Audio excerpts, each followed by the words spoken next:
At first glance, a sword hilt seems like a simple tool of war, cold steel, ornate gold, a symbol of command. But when the light catches the mud-flecked cuff, the illusion of glory fades. This is a man who was banished, stripped of an empire, and left to rot. The world thought he was finished. They were wrong.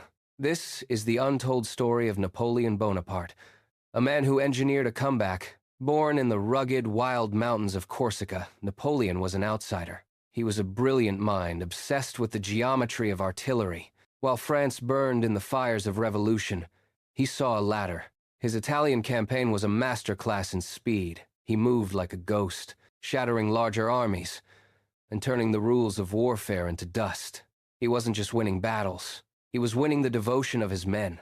By 1799, he seized power in a swift, surgical coup. In 1804, he crowned himself emperor. He had become the state itself. But how do you control a continent? You do it with the Grande Armée. His masterpiece arrived at Austerlitz. He weakened his own right flank, baiting his enemies into a trap. As the morning sun broke through the dense fog, his reserves surged. The coalition shattered in hours.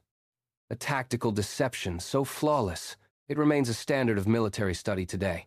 He didn't just conquer, he codified. The Napoleonic Code standardized law, spreading revolutionary ideals across the map of Europe. But ambition has a breaking point. To crush Britain, he enforced a blockade. It was a gamble that stretched his empire to the brink of collapse. He believed he could dictate terms to every monarch, but the weight of his own crown was beginning to fracture the foundations. Then came Russia in 1812. The frozen landscape turned his army into a ghost story, a strategic blunder of epic proportions. His empire crumbled. In 1814, he was forced to abdicate. Exiled, the world breathed a sigh of relief, believing the monster was finally caged. But the man who defied fate once was not finished. In a daring escape that defied all logic, he returned. As he marched, the soldiers sent to arrest him tore off their badges. He did not fire a single shot. He simply opened his coat, dared them to kill their emperor. They chose to follow him instead.